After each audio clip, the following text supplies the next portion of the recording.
요한일서 1장 5절부터 10절까지의 말씀입니다. 자, 이 말씀을 제가 봉독해 올리도록 합니다. 우리가 그에게서 듣고 너희에게 전하는 소식은 이것이니 곧 하나님은 빛이시라 그에게는 어두움이 조금도 없으시다는 것이니라. 만일 우리가 하나님과 사귐이 있다 하고 어둠에 행하면 거짓말을 하고 진리를 행하지 아니함이거니와 그가 빛 가운데 계신 것 같이 우리도 빛 가운데 행하면 우리가 서로 사귐이 있고 그 아들 예수의 피가 우리를 모든 죄에서 깨끗하게 하실 것이요 만일 우리가 죄가 없다고 말하면 스스로 속이고 또 진리가 우리 속에 있지 아니할 것이요 만일 우리가 우리 죄를 자백하면 그는 미쁘시고 의로우사 우리 죄를 사하시며 우리를 모든 불의에서 깨끗하게 하실 것이요 만일 우리가 범죄하지 아니하였다 하면 하나님을 거짓말하는 이로 만드는 것이니 또한 그의 말씀이 우리 속에 있지 아니하니라. 아멘. 이 말씀을 가지고 우리 박철용 전도사님 그리스도인이라는 제목으로 말씀 전해주실 때에 큰 은혜 받으시길 바랍니다.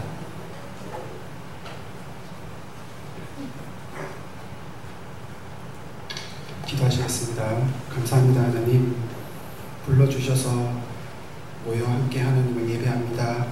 주님 배설해 주신 예배 가운데서 주님 하나님의 놀라운 은혜의 음식을 우리가 맛보게 하여 주시고 이 은혜로 하나님의 영광을 찬양하며 놀랍게 하나님의 말씀들을 우리가 실천하며 살아가는 우리 백동교회 성도님들 되게 하여 주시옵소서. 말씀 전합니다. 사람의 말에 지혜가 있게 하지 않게 하시고 성령 하나님의 역사로 이 말씀이 알아지는 놀라운 시간 되게 하여 주시옵소서. 예수님의 이름으로 기도합니다. 아멘. 저는 지난번에 예수 그리스도에 대해서 듣고 보고 만나고 사귀는 것이 무엇인지에 대해서 설명했습니다. 설교가 끝나니까 저희 중고등부 학생 한 명이 찾아와서 전도사님 궁금한데요. 구원이 전도사님 얘기를 들어보면 구원이 굉장히 어렵다라고 얘기하고 또 어떤 목사님들은 구원이 굉장히 쉽다고 얘기하는데 어떤 것이 맞는 것입니까? 라는 질문을 하더라고요. 굉장히 수준 있죠. 네, 이런 질문은 제가 근래 한 5년 정도 만에 처음 듣는 굉장히 수준 높은 질문인 것 같습니다. 구원은 어려운 걸까요? 쉬운 걸까요? 라는 질문은 많이 하죠.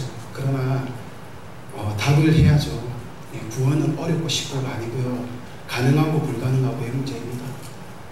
우리가 가능케 하는 것도 아니고 우리가 불가능하게 하는 것도 아니라 하나님으로서는 가능하고 사람으로서는 불가능한 겁니다.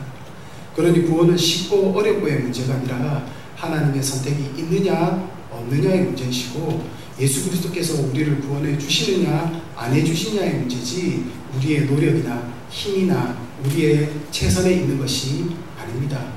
그러므로 구원받은 사람 중에 누구도 교만할 수 없고 누구도 내가 구원받음을 자랑할 수 없습니다. 그러기에 우리가 듣고 보고 만나고 사귀는 것 역시 우리의 노력이나 힘이 아니라 오직 하나님께서 하게 해 주시는 것입니다. 그러니까 사실 저는 그렇게 되는 것을 설명할 뿐이지 이렇게 해야 됩니다 라고 얘기하는 것이 아닙니다. 오늘 설교 역시 마찬가지로 여러분 이렇게 노력하십시오가 아니라 그리스도와 사귀는 사람은 어쩌면 이렇게 살아가고 있는 것이고 이렇게 살아가는 사람들에 대해서 저는 설명할 뿐입니다. 그러니 우리의 노력이 있지 않습니다. 하나님의 은혜에 있습니다. 그러므로 우리의 노력으로 나오려고 하지 마시고 하나님의 은혜를 날마다 추구해야 된다는 사실이에요. 자, 다시 한 번 더 말씀드립니다. 구원은 쉽고 어렵고의 문제가 아니고요. 주님이시라면 하나님이시라면 가능합니다. 그러나 사람으로는 불가능합니다. 이 얘기하는 겁니다. 오늘 본문에서는 분명히 하나님은 빛이시라고 얘기합니다. 이거 굉장히 중요합니다. 하나님과 사귐이 있다면 여러분 하나님 어떻게 생각하십니까? 라고 얘기할 때 제일 먼저 고백하는 고백이 하나님은 거룩하시다, 하나님은 빛이시다, 하나님은 어두움이 전혀 없으시다 라고 고백하는 것이 하나님과 사귀는 사람들의 첫 번째 특징입니다. 다른 특징이 있는 것이 아닙니다. 여러분 하나님에 대해서 어떻게 생각하세요? 라고 물어보면 자신의 개인적인 고백을 막 하시는데 그분들 죄송하지만 하나님과 사귀어 본 적이 없으십니다. 하나님과 사귀는 분들의 첫 번째 고백은 하나님은 거룩하시고 하나님은 빛이시라 전혀 어둠도 없으시고 전혀 죄가 없으십니다 라고 고백합니다. 이유가 무엇입니까? 하나님이 죄가 있거나 하나님이 어둠이 있다면 하나님은 빛이시거나 하나님은 선하다라고 말할 수 없기 때문입니다. 하나님을 만나본 결과, 사귀어본 결과 하나님이 행하시는 모든 일이 선하다라고 고백할 수밖에 없는 사람들이 바로 그리스도인입니다. 그러니까 그리스도인들에게 하나님 어떤 분입니까? 라고 묻는다면 하나님은 선하십니다 라고 대답하고, 이 대답에 따라 그의 삶을 결정짓습니다. 하나님은 선하시니까 하나님이 행하시는 모든 일도 선하십니다. 하나님께서 지구를 조성하신 것도, 창조도 선하시고요, 하나님께서 섭리해 나가시는 것도 선하십니다. 지금 우리가 다 예배 시간에 마스크를 끼고 예배를 드려야 되고 들어올 때 불편함도 겪고 있지만 인간의 악함으로 이것들을 해나갔을지 만들어냈을지는 모르겠지만 결국 이 끝은 하나님의 선하심이 드러나게 돼 있는 것입니다. 그러니 불편하고 힘들다고 우리는 투덜댈 것이 아니라 하나님의 선하심이 어떻게 나타날지 우리는 잠잠히 참고 지켜보는 것이 지혜입니다. 많은 분들이 앞으로 포스트 교회는 앞으로 어떻게 되느냐, 앞으로 우리 코로나 이후로 교회는 어떻게 해야 되느냐, 많은 말들이 많으시는데 저는 한 가지만 답합니다. 하나님이 어떻게 하실지 우리는 보면 됩니다. 그리고 그 가운데 참고 견디고 인내하는 겁니다. 그리스도인들의 지혜는 앞으로 어떻게 해야 될 것인지를 예측하는 데 있는 것이 아니라 늘 참아오던 대로, 늘 견뎌왔던 대로 견뎌나가는 겁니다. 우리나라에 처음 교회가 들어왔을 때, 기독교가 들어왔을 때 이렇게 멍청하다고 여러분 생각하셨습니까? 나이 드신 원사님들 많이 보셨을 겁니다. 이렇게 건물 하나 사이에 이 동네에 교회가 이렇게 많이 들어올지 여러분 상상을 하셨습니까? 교회 하나만 있었으면 좋겠다 하시는 분들도 있었을 겁니다. 근데 지금은 얼마나 많습니까? 여러분 지켜보시는 것이 지혜입니다. 하나님이 일을 해나가는 것을 우리는 참고 지켜보는 것이 우리의 지혜이지, 우리가 예측하고 앞으로 어떻게 될 것인지 예상하는 것은 그건 우리의 지혜가 아닙니다. 하나님의 지혜는 우리를 훨씬 더 뛰어넘습니다. 누가 하나님의 묘사가 되고 누가 하나님의 지혜자가 되어서 누가 하나님을 가르칠 겁니까? 하나님 이렇게 하셔야 됩니다, 저렇게 하셔야 됩니다, 누가 가르치겠습니까? 우리는 잠잠히 참고 지켜보는 겁니다. 그게 그리스도인들의 자세입니다. 그렇다면 우리의 삶 역시 마찬가지입니다. 힘들고 어려운 시기를 견딜 겁니다. 괴로움의 고통을 지나갈 겁니다. 그때 우리가 해야 되는 건 하나님 이거 이렇게 해주세요, 저거 저렇게 해주세요, 요거 요렇게 하셔야 되는 것 아닙니까, 이거 이렇게 하셔야 되는 것 아닙니까가 아니라 하나님 이 일 끝에 하나님의 선하심이, 하나님의 영광이 드러나기를 우리는 믿고 참고 기다립니다 라고 얘기하는 사람들입니다. 왜 그렇습니까? 하나님은 빛이시기 때문입니다. 어둠이 전혀 없으시기 때문에 하나님의 끝은, 하나님이 하시는 모든 일의 결과는 선하게 인도됩니다. 사람이 악으로 모든 일을 행할지라도 하나님은 그것으로 하나님의 영광을 드러내게 하실 겁니다. 세계 1차 대전, 2차 대전이 일어나고 나서 인간들은 알게 되었습니다. 사람은 결코 악하지 않다는 사실. 그러나 반대로 더 알게 된 게 있습니다. 사람이 진짜 악의 끝이구나. 이 두 가지를 분명히 알게 됐습니다. 완전히 악한 것도 아니고 완전히 선한 것도 아닌 존재. 그러나 상황이 주어지면 얼마든지 악해질 수 있는 존재다. 그게 바로 우리입니다. 그러니 사람에게 무언가를 맡겨서는 안 됩니다. 오직 하나님께 모든 결과를 맡겨 놓으셔야 됩니다. 우리가 무언가를 하려고 해서는 안 됩니다. 그러니 우리는 하나님이 빛이시라는 사실을 믿고 하나님께 나아가야 됩니다. 시편 19편 7절 7절에서 10절은 이렇게 말씀하고 있습니다. 여호와의 율법은 완전하여 영혼을 소생시키시며 여호와의 증거는 확실하여 우둔한 자를 지혜롭게 하며 여호와의 교훈은 정직하여 마음을 기쁘게 하고 여호와의 계명은 순결하여 눈을 밝게 하시는도다. 여호와를 경외하는 도는 정결하여 영혼까지 이르고 여호와의 법은 진실하여 다 의로우니 금 곧 많은 순금보다 더 사모할 것이며 꿀과 송이 꼴보다 더 달도다. 하나님의 뜻과 계획은 늘 말씀드리죠. 성경에 다 기록되어 있고요. 이 계획들과 뜻은 우리에게 꿀과 송이 꿀보다 훨씬 더 달달한 거예요. 이 말이 무슨 말이냐면 유대인들은 어릴 때 여호와의 법, 여호와의 도, 율법 이런 단어가 나오면 이렇게 스포이드 같은 작은 이렇게 짝대기로 꿀을 찍어서 아이들에게 입에 이렇게 넣어줬답니다. 그러니까 여호와의 법, 여호와의 도 이렇게 나오면 말씀을 하다가도 꿀 하나 먹어, 꿀 하나 먹어 이렇게 해서 먹었다는 거예요. 그러니까 말씀은 어떻다고요? 꿀처럼 달다라는 것을 교육시키기 위해서 이렇게 교육시켰는데 나중에 크니까 어떻게 되더라는 거예요? 하나님의 말씀을 알게 되니 그 말씀이 내가 어릴 때 먹던 꿀, 송이꿀보다 훨씬 더 달구나라는 것을 교육시켰다라는 거예요. 그리스도인이 바로 이런 사람들입니다. 하나님의 선하신 뜻이 어떻게 이루어나가는지를 알게 되니까 그 전에 내 마음대로 뭔가가 되는 것보다 내 기도의 응답대로 되는 것보다 하나님의 뜻대로 모든 것이 이루어지는 것이 훨씬 더 나에게 유익하구나라는 사실을 알게 되더라는 거예요. 그러니 그리스도인은 주세요, 하나님 이거 해주세요, 이거 해주세요 하는 자들이 아니라 하나님의 선한 뜻을 이루어지기를 잠잠히 참고 기다려야 된다는 사실입니다. 이게 굉장히 어려워요. 이게 굉장히 어렵습니다. 저도 잘 압니다. 힘들 땐 빨리 좀 해결됐으면 좋겠구나. 그런데 내 마음대로 해결됐을 때 그 뒤는 더 어려워지더라고요. 하나님의 영광이 드러나기까지 우리는 차분히 참고 기다리십시오. 할 말 많은 거 아닙니다. 따지고 싶은 마음도 많고 이렇게 됐으면 좋겠다, 저렇게 됐으면 좋겠다, 모든 인간의 지혜가 총동원됐으면 좋겠지만 하나님이 행하시는 대로 참고 기다리는 것이 그리스도인의 지혜입니다. 이렇게 하나님이 빛이시라는 사실은 어떤 사람들이 아냐면 하나님과 깊이 있는 사귐을 가진 사람들은 알게 된다고 제가 말씀드렸습니다. 그러면 이렇게 하나님이 빛이시라는 사실을 알게 된 사람들의 자세는 어떻게 해야 되냐면 먼저 어둠에서 나와야 됩니다. 어둠에서 나온다는 것은 무엇입니까? 많은 분들이 죄에서 죄를 끊고 주님께로 나와야 됩니다 라고 말씀하십니다. 맞습니다. 그러나 오늘 본문에 의하면 그것보다 좀 더 정확한 고백이 있습니다. 바로 하나님을 모르던 죄의 상태에서 하나님을 아는 것으로 나와야 된다는 것입니다. 요한복음 같은 요한이죠. 요한복음 1장 5절에 빛이 어둠을 비치되 어둠이 깨닫지 못하더라 라고 말씀하고 있습니다. 무슨 말입니까? 복음이 전해지지만 어둠은 그 복음을 듣고 알아듣지 못하는 거예요. 그리고 어둠이 빛으로 나오고 싶지 않아 더 어둠 속으로 들어가는 것을 말씀하고 있는 거예요. 즉 하나님의 복음이 전해졌을 때 그리스도인의 자세는 그 어둠을 빨리 버리고 빛된 자리로 나아가야 되는데 많은 사람들이 하나님을 알고 하나님을 사랑하고 하나님을 경외하는 자리로 나아가기보다 그 어둠에 있는 것을 더 즐거워하더라는 거예요.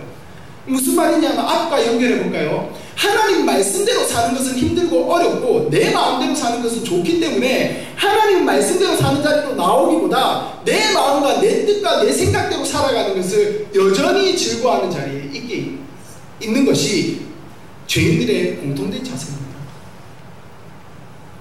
그래서 말씀 잘 안 읽어요. 성경 잘 안 읽습니다. 기도 잘 안 돼요. 세상에서 제일 어려운 게 말씀대로 기도하는 겁니다. 하나님의 말씀이 저의 삶에 실현되게 해주세요라고 기도하는 것이 세상에서 가장 어려운 거예요. 가장 쉬운 게 무엇인지 아십니까? 내 뜻을 이루어 주시옵소서 하는 것이 가장 쉬운 겁니다. 그러니 여러분 빨리 나오셔야 됩니다. 내 뜻은 날마다 죽고 하나님의 뜻은 날마다 드러나는 자리로 여러분 나오셔야 됩니다. 요한복음 3장 19절은 이렇게 말씀하고 있습니다. 그 정죄는 이것이니 곧 빛이 세상에 왔을 때 사람들이 자기 행위가 악함으로 빛보다 어둠을 더 사랑하는 것. 내 행위가 악하니까 내 행위가 드러나는 것보다 어둠을 더 사랑해서 내 행위를 당연시하는 것을 더 좋아하는 것이 모든 사람의 공통된 것입니다. 내가 틀렸다라고 굉장히 자존심 상해집니다. 이단에 빠진 많은 청년들에게 제가 그것이 틀렸다라고 지적하면 공통되게 하는 얘기가 딱 하나입니다. 내가 볼 땐 괜찮은데요. 내가 볼 땐 이상 없던데요. 예, 그건 자기가 볼 때입니다. 그건 자기 자신의 기준이죠. 말씀의 기준에는 그것이 틀린 겁니다.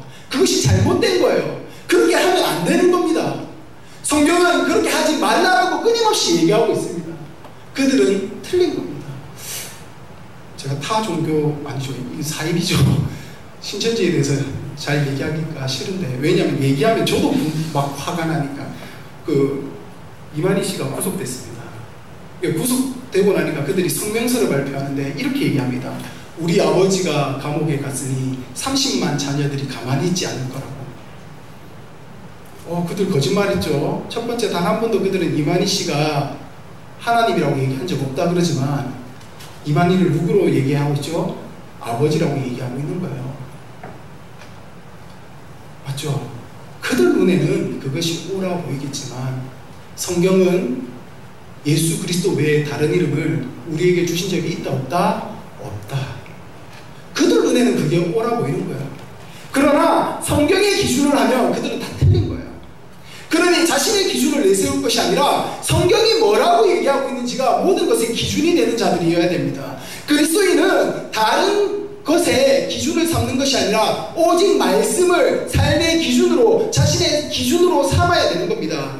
다른 기준이 있으십니까? 죄송하지만 다 틀렸습니다. 전도사님 살아봐, 그게 아니야. 여러분의 삶이 기준입니까? 죄송하지만 그것도 아닙니다. 지금 제가 겪어보니까요, 여러분의 경험이 기준입니까? 죄송하지만 그것도 틀렸습니다. 오직 하나님의 말씀만이 우리의 모든 것의 기준이 되는 사람들, 그것이 그리스도인입니다.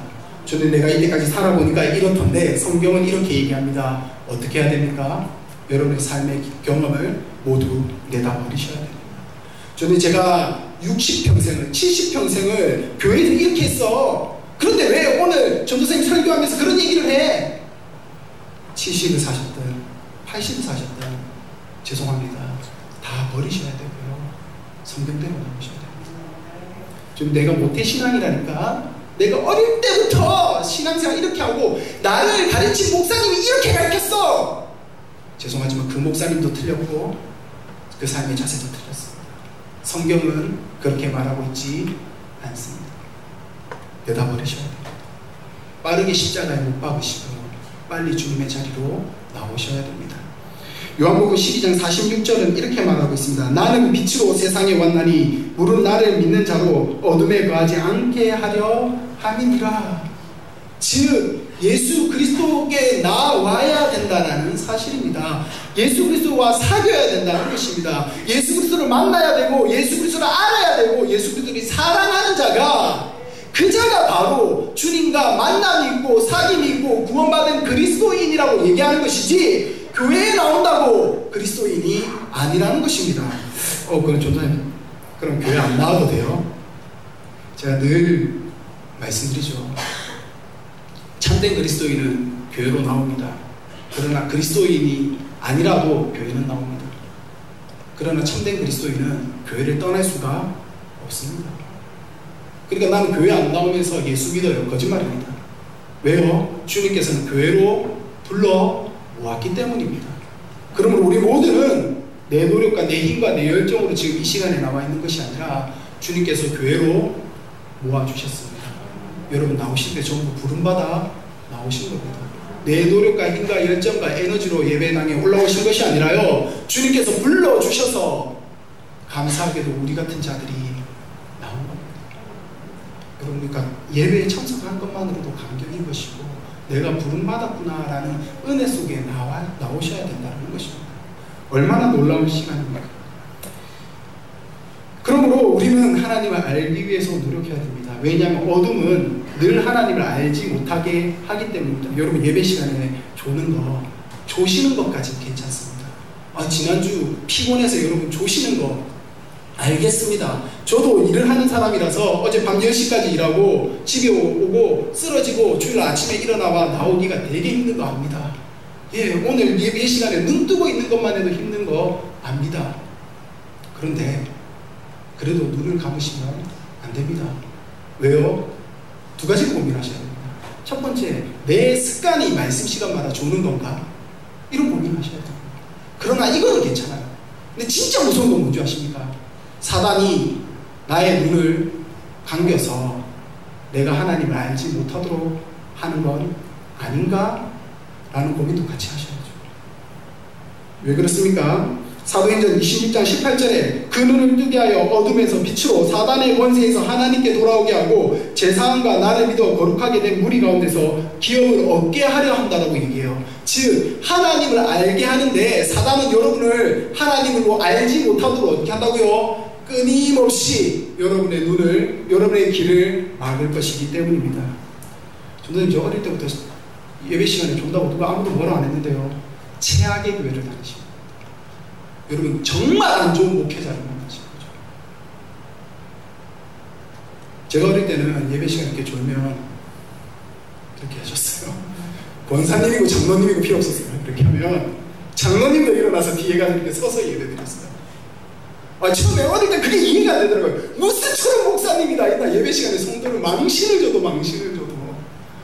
근데 커서 보니까 그게 맞는 것 같아요. 네. 그래서 저는 한번 피곤해도 예배 시간에는 안 자려고 노력을 하죠. 왜요? 사람 앞에 선 것이 아니라 하나님 앞에 섰기 때문입니다.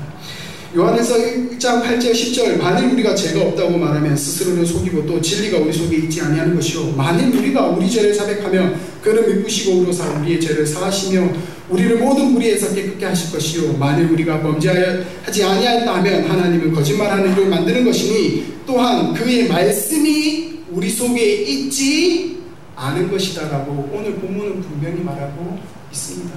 즉 빛으로 나오지 못한다는 건 뭐가 없다고요? 마음에 말씀이 있지 않다라는 사실입니다. 예배 시간에 조는 건 사실 죄송하지만 딱 하나입니다. 무슨 말인지 못 알아듣는 거예요. 무슨 말인지 못 알아듣는 건 마음 가운데 말씀이 없는 겁니다. 여러분 공부 잘하는 아들이 수업 시간에 조는 거 보셨습니까? 공부 잘하는 애들은 수업 시간에 안 좁니다. 왜 그렇습니까? 수업이 재밌으니까. 왜 재밌습니까? 다 자기가 아는 얘기 하니까. 왜 우리가 예배 가운데 즐거움과 감격이 있습니까? 늘 듣던 말씀이 또 나옵니까? 제가 오늘 뭐 특별한 설교합니까? 아마 여러분들 많이 들어보신 설교를 제가 또 하는 걸 겁니다. 저는 지겨워. 그건 한 50번 들은 것 같아. 근데 어떻습니까? 100번 들어도 즐겁고 1000번 들어도 즐거운 것이 하나님의 말씀입니다. 저는 일어날 때 이렇게 설교를 늘 듣습니다. 유튜브로 요즘 너무 좋은 목사님들이 많으셔서 늘 들어요. 대형교회 목사님들 설교부터 시작해서 제가 존경하는 작은 교회 목사님들 설교까지 다 듣습니다. 하루에 한 10편, 15편을 듣는 것 같아요. 짧을 때에는. 재밌습니다. 즐겁지 않습니까? 설교가 지루한 게 있습니까? 모든 설교는 다 감격이 되고 우리 마음 가운데 와 닿는 것입니다. 그러므로 그리스도인들에게 요구되는 것은 단 하나입니다. 특별한 건 아닙니다. 하나님께 나아가는 것입니다. 하나님의 말씀의 자리로 나아가고 하나님의 말씀을 듣는 자리로 나아가고 하나님의 말씀을 배우는 자리로 나아가서 딱 하나만 고백하면 됩니다. 다른 것 아닙니다. 주님, 저는 죄인입니다. 나는 죄인인데 이 죄된 나를 왜 불러주셨습니까? 이 고백 하나면 됩니다. 근데 왜 그런 고백을 하지 못합니까? 자신에게 주어진 것을 감사하지 못하기 때문이에요. 내가 죄인이라고 생각하지 못하는 이유가 무엇입니까? 나는 완전하다라고 생각하는 이 죄성 때문입니다. 나는 죄가 없다라고 생각하는 것입니다. 저는 오늘 한국교회의 가장 유명한 것이 무엇이라고 저에게 묻는다면 딱 하나입니다. 완전주의. 그리스도인은 완전해야 된다. 그리스도인은 죄를 짓지 말아야 된다라는 이 완전주의가 교회를 오히려 망치고 있습니다. 무슨 말이냐? 그리스도인 죄 짓습니까? 안 짓습니까? 죄 짓습니다. 죄 지어요. 알고 짓고 모르고 짓고는 없습니다. 다 알고 짓습니다. 죄는 다 알고 짓는 거예요. 모르고 우리가 무언가 했다면 그건 허물이라고 그러는 거죠. 죄는 다 알고 짓는 거예요. 그리스도인 모두가 이거 하면 안 되는 줄 알면서 내 이득과 내 유익을 위해서 죄를 짓는 거예요. 알고 짓습니다. 그럼 이제 그리스도인 아닙니까? 여기서 그리스도인과 아닌 사람의 차이가 납니다. 그리스도인은 빛 대신 주님께 나와 자신의 죄를 어떻게 하죠? 고백하고 용서를 구하고 주님 불쌍히 여겨주십시오 하고 다음에는 그러지 않아야지라고 다짐하는 거예요. 이걸 뭐라 그러냐면 죄와 싸운다라고 얘기하는 거예요. 그리스도인이 아닌 사람들은 자기가 죄를 짓는 걸 당당하게 생각해요. 남의 걸 뺏고 착취하고 나 자신의 이득을 위해서 살아가는 것을 즐거워합니다. 이게 맞아라고 얘기하는 사람들이 여전히 주인이죠. 그리스도인이 이 양심이 무너져 버리면 더 이상 그리스도인이 아닙니다. 그리스도인은 죄를 안 짓는 존재가 아니고요, 죄와 싸우는 존재입니다. 승리는 누가 하게 하십니까? 우리 주님이 승리하게 하는 거예요. 그래서 어느 순간 내가 늘 죄를 고백하다가 내가 이제 더 이상 그 싸움에서 이겼어요. 더 이상 이제 죄를 멀리하게 됐어요. 죄를 끊어내게 되었어요. 어느 순간. 그러면 어떻게 해야 됩니까? 감사함을 해야죠. 우리는 감사함을 항상 언제 합니까? 기쁠 때 하지만 항상 감사하는 우리가 죄를 이겼을 때도 역시 감사합니다. 근데 그때 교만하면 안 됩니다. 왜요? 내가 이긴 게 아니라 주님께서 이기게 해주셨기 때문에 이겼기 때문입니다. 죄는 늘 그리스도인들에게 늘 가까이 와 있어요. 죄는 어디에 있다고 가르칩니까? 영혼 속에 있기 때문에 인간이 살아가면서 끊임없이 죄는 우리를 유혹해요. 그리고 우린 죄에 넘어갑니다. 그리스도인의 기쁨은 무엇이냐면 이 죄를 용서해 주시는 분이 있다는 사실을 알고 주님께 나와 자신의 죄를 고백하는 자들이에요. 이게 사귐이 있는 자들의 자세입니다. 여러분 어떻습니까? 죄와 싸우십니까? 이 완전주의에 빠진 사람들은 죄와 안 싸우더라고요.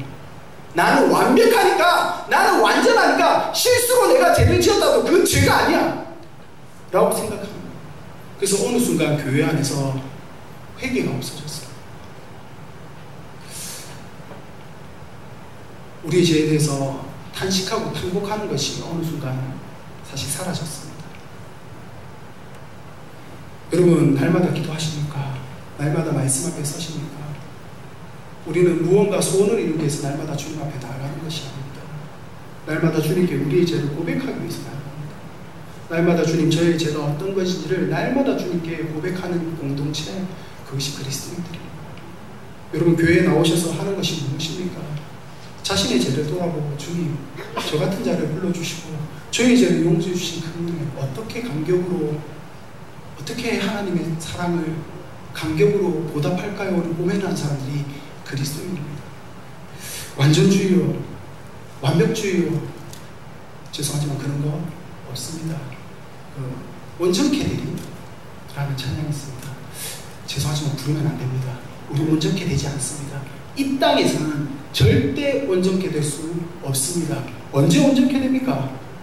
주님 나라에 갔을 때, 주님 다시 오셨을 때 우리를 온전케 하실 그날을 생각하며 온전케 되는 거예요. 이 땅에서는 온전케 될 수가 없습니다. 여기 온전한 사람 있습니까? 없습니다. 도덕적으로 완벽한 거요? 아니요, 기대하지 않습니다. 그러나 우리는 죄와 싸우기 때문에 우리가 무너졌다 하더라도 우리를 죄에서 승리하게 하실 그리스도께 나와 날마다 싸워나가는 성도들이 되는 겁니다. 그걸 우리는 성화라고 얘기하는 겁니다. 죄송합니다. 또 제 얘기를 해서. 제가 전도사 아닙니까? 직장 다니잖아요. 저희 회사가 크게 이득을 받습니다. 성과금이 어마어마하게 나갔습니다. 근데 이제 저는 소사장이다 보니까 성과금을 못 받아요. 근데 회사가 너무 수고했으니까 이제 회식을 대대적으로 쏘는 거예요. 이제 저를 포함한 소사장이 한 10명 정도 되는데 대대적으로 쏩니다. 그래서 회식하자. 공장에서 회식 가면 어딜 가시는지 다 아시죠? 예, 그런 유흥을 즐기는 곳으로 갑니다. 전도사 아닙니까? 처음부터 저는 그런 데 가지 않습니다. 유흥 즐기는 곳에 가지 않습니다. 딱 끊었죠. 제 자신이 자랑스럽더라고요. 야, 이거 가도 아무도 모르는데 저만 입다더만 아무도 모르잖아요. 끊고 저희 집사람한테 딱 전했어요. 여보, 나 그런 유흥 그런 데 안 가. 여보, 나 여보랑 회식하고 싶어. 통닭시켜놔. 그래서 이제 가서 저희가 먹는 통닭과 닭똥집을 이렇게 시켜서 이렇게 먹었죠. 제가 생각해도 제가 대단하더라고요. 하고 그러고 잤습니다. 여러분, 전도사가 뭘 잘못된 줄 아십니까? 지금 뭐가 잘못됐습니까? 잤다는 거예요. 먹고 잤다는 거예요. 제가 아침에 일어나서 너무 한심스럽다. 잠시 도덕적인 완전함에 취해서 자기 전에 늘 해왔던 말씀 읽고 기도하는 것을 게을리 한 채 도덕적 승리감에 도취해서 잤다는 거예요. 우리가 해야 되는 건 도덕적 승리감에 취하는 것이 아니라 우리가 도덕적으로 지더라도 주님께 나아가는 거죠. 죄를 많이 지어야 된다는 건 아닙니다. 죄를 짓지 않아야죠. 그러나 죄를 짓지 않는 목적이 무엇이냐는 거예요. 왜 죄를 지으면 안 되냐고 얘기하는 거예요. 내가 남들보다 뛰어나다, 내가 다른 사람보다 높다, 이것 때문입니까? 아니죠. 무엇 때문입니까? 빛 대신 주님 앞에 나아갈 때 그래도 우리가 최소한의 깨끗함을 갖고 나아가려는 노력 아닙니까? 제가 아시는 분은 주일날 예배당에 올 때마다 아침마다 샤워하고 나오시는 분도 계시고요. 어떤 분은 하나님께 헌금 드릴 때 돈을 다리미로 피고 나오시는 분도 있어요. 헌금할 때 혹시 주님께 좀 더 깨끗한 돈을 드리고자 늘 새 돈으로 환전해서 드리는 그 마음도 저도 알고 있습니다. 이유가 무엇입니까? 우리가 나아갈 때 좀 더 주님 앞에 깨끗한 마음으로 나아가기 위해서 죄를 짓지 않아야 되는 건데 어느 순간 도덕적 승리감에 도취하여서 주님께 나아가는 것을 게을리했다면 우리는 실패한 거죠. 그게 훨씬 더 큰 죄를 짓는 거죠. 잠시 도덕적으로는 승리했을지 모릅니다. 그러나 진짜는 우리가 주님 앞에 나아가는 거죠. 그래서 저는 늘 매일 저녁마다 기도하라고 늘 가르칩니다. 늘 저녁마다 성경 읽으라고 늘 얘기합니다. 왜요? 오늘 내가 저녁에 집에 가서 성경 읽을 건데 기도할 건데 죄를 십사를 지을 수 있겠습니까? 못 짓습니다. 어떻게든 하나 더 포기하려고 노력하겠죠. 그게 그리스도인들의 삶의 자세입니다. 여러분, 그리고 매일 만나야죠. 우리 주님 매일 만나야죠. 제가 저희 딸에게 물었습니다. 아빠가 좋아, 선생님이 좋아? 그랬더니 우리 딸이 딱 한마디 합니다. 선생님 제일 좋아. 아빠는 일주일마다 한 번 보고 선생님은 매일 보니까 누가 더 좋아요? 선생님이 제일 좋아해요. 아빠는 일주일에 한 번 보니까요. 우리 주님 마찬가지 아니겠습니까? 여러분, 누구 가장 좋아하십니까? 매일 보는 우리 주님입니다. 혹시 일주일에 한 번 보면서 우리 주님 제일 좋아? 그 거짓말이죠. 매일 만나러 나오셔야 됩니다. 죄를 지어도 괜찮습니다. 가는 아니지만 죄를 지었다 하더라도 여러분 나오셔야 됩니다. 주님께 매일 아침마다 나아가셔야 됩니다. 매일 저녁마다 주님께로 나아가셔야 됩니다. 그게 그리스도인의 자세요. 뻔뻔하고 당당하십시오.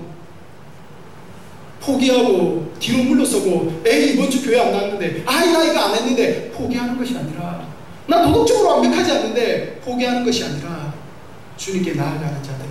아, 내 죄를 용서해 주실 분이 계시지, 우리 주님이 내 죄 용서해 주시지 하면서 담대히 한 발짝 한 발짝 더 나아가시는 우리 백동교회 성도님들 되기를 원합니다. 기도하시겠습니다.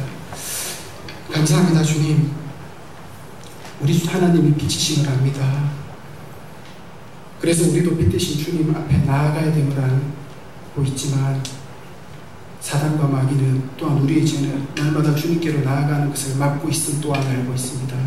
주님, 우리를 불쌍히 여겨주셔서 날마다 우리를 불러주시고 우리 역시 그 부르심에 응답하여서 주님께 담대히 나아가는 자들 되게 하여서 예수 그리스도가 우리의 유일한 희망이고 예수 그리스도가 우리가 가장 사랑하는 자가 되어서 날마다 주님 보는 것을 즐거워하는 참된 그리스도인이 되게 하여 주시옵소서. 예수님의 이름으로 기도합니다.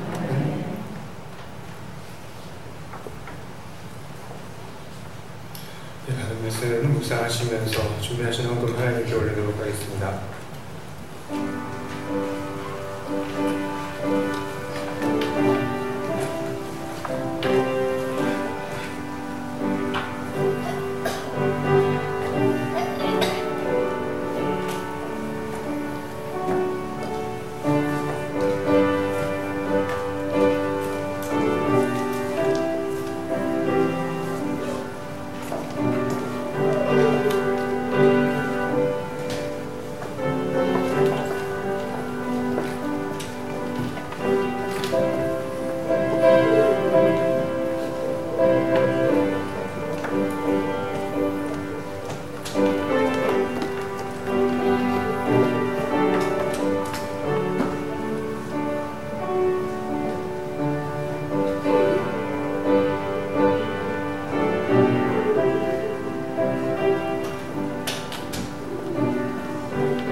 아버지 감사합니다. 하나님 앞에 범사에 감사하며 예물을 또 올리고 또 우리 아버지 하나님께서 우리 삶을 늘 인도하여 주시고 한 달 동안 지켜주심을 감사하며 또 예물을 올립니다. 하나님 우리에게 건강 주심을 또 감사하고 또 손자 허락해 주신 새 생명 허락해 주신 우리 아버지 하나님 은혜